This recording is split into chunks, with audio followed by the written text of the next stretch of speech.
Assalamualaikum warahmatullahi wabarakatuh. Selamat pagi, salam sejahtera, salam sehat untuk kita Dari anak semua. saya. Kembali bertemu dengan saya, Jejak Widodo Channel ingin menyampaikan berita teraktual dan terunik yang jarang ditemukan di media mainstream. Memprihatinkan, antrean karantina penumpang di Bandara Soekarno-Hatta, Banten telantar.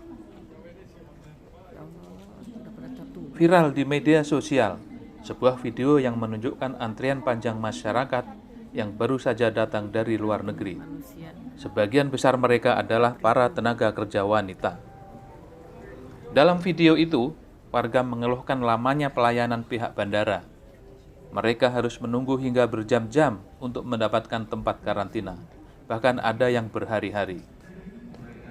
Seorang wanita dalam video tersebut meminta pemerintah untuk memperhatikan nasib para TKW dan sebagian kecil turis yang baru saja datang dari negara lain.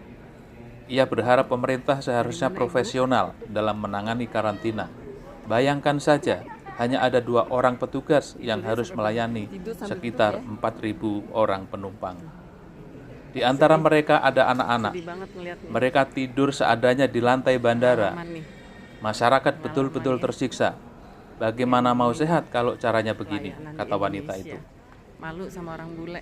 Pihak bandara, maskapai atau pemerintah juga tidak memberikan makanan selama menunggu berjam-jam untuk bisa masuk ke Wisma Atlet. Masyarakat dibiarkan membeli makanan di bandara yang harganya tidak wajar. Bener nggak? Harga mie instan saja mencapai Rp40.000. Itu pun harus mengantri selama 1 jam lebih. Di tengah penderitaan yang dialami para penumpang, ada saja orang-orang yang mengambil keuntungan tidak wajar. Di samping harga mie instan yang mencapai Rp40.000, ada juga calo yang menawarkan menginap di hotel. Calo itu menawarkan harga sewa kamar hotel sebesar Rp19 juta untuk 1 orang 1 malam. Akhirnya masyarakat memilih terlantar tidur seadanya di area Bandara Soekarno-Hatta. Kayak gitu tuh, ngantri tuh. Di dalam video itu terdengar tangisan anak kecil. Menurut suara wanita dalam video itu, manusia diberlakukan seperti ayam. Cantik ngapain nih? Antrian yang sama terjadi di Rumah Sakit Darurat COVID-19 Rusun Pasar Rumput Setiabudi, Jakarta Selatan. Warga nyaris frustasi mengeluhkan harus menunggu hingga berjam-jam untuk mendapatkan tempat karantina.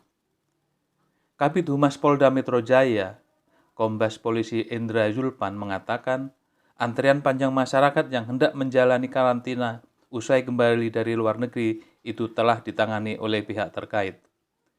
Diakui Zulpan bahwa rombongan itu sempat tertahan dan tak bisa mendapatkan tempat karantina di Pasar Rumput karena kamar di tempat itu sudah penuh terisi pasien karantina.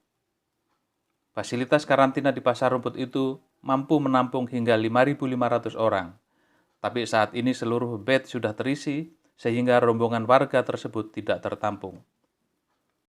Rombongan yang tidak bisa masuk ke tempat karantina di Pasar Rumput dialihkan ke tempat karantina lainnya seperti di Wisma Atlet Pademangan, Jakarta Utara. Guys, ini pagi jam berapa nih? Subuh jam berapa kira-kira nih? Kita belum subuh ya, jam 4 ya? Jam 4 ya guys. Ini kita di Bandara Soekarno-Hatta mau antri karantina di Wisma Atlet. Masya Allah, udah dari habis maghrib ya sampai subuh ya, belum juga selesai, masih ngantri panjang tuh guys. Ini benar-benar pemerintah nih penyiksaan nih terhadap rakyatnya. Mau di hotel 1 orangnya 19 juta. Kita kalau 22 orang berapa nih? Ratusan juta. Mending kita menderita gitu loh, udah kayak pepes orang pada tidur sambil berdiri. Inilah perlakuan pemerintah terhadap rakyat Indonesia. Aduh, ini TKW sebagian ya. Yang turis kayak kita hanya sebagian kecil. Dan kita punya hak atas Wisma Atlet juga. Banyak calo-calo tadi membujuk-bujuk kita supaya di hotel ya Bu ya. Di hotel 19 juta 1 orang, gila. Bener-bener nih mafianya luar biasa. Tolong diviralkan ya abang-abang, empok-empok, kakak-kakak, adik-adik, biar pemerintah melek deh. Kasihan nih rakyat kita nih. Ada yang dari kemarin, Bu. Ternyata benar. Itu ada tentaranya sendiri yang ngomong. Ini dari kemarin belum, Ibu. Jadi sabar ya, Bu. Sabar. Begitu. Dari kemarin, Pak. Bagaimana ceritanya sih? Berarti nggak ada petugas dong. Petugasnya 2 ngelayanin 4.000 orang katanya. Edan. Makanya Pak, kita di sini beli Indomie yang harga 4.000 jadi 40.000. Tadi saya beli 30.000. Gimana? Di sini tentara yang jual tadi. Tapi ada yang bilang saya beli 40.000 karena beli 1. Begitu ngantri air panasnya juga sejam lebih. Adik saya beli 3. Beli 3 dikasih 30.000-an. Kalau beli 1 40.000-an. Tapi nyeduhnya lama, nungguin air dispensernya panas. Sehari 4.000 TKI yang datang. Mungkin ya 10%-nya lah turis kayak kita ya. Tuh sampai pada teriak-teriak anak kecil. Ini mah bukan karantina, bukan jadi sehat, malah jadi penyakit. Ini pada stres. Kayak ayam aja nih, manusia dibikin perlakukan kayak ayam. Pengetatan pergerakan masyarakat diberlakukan kembali setelah Menteri Kesehatan Budi Gunadi Sadikin menyatakan varian baru COVID-19, yakni Omikron, telah terdeteksi untuk pertama kalinya di Indonesia. Menanggapi hal itu, Presiden Joko Widodo meminta kepada seluruh masyarakat maupun pejabat untuk tidak bepergian ke luar negeri. Presiden menginginkan semua pihak tetap waspada terhadap penyebaran varian baru yang menyebar begitu cepat.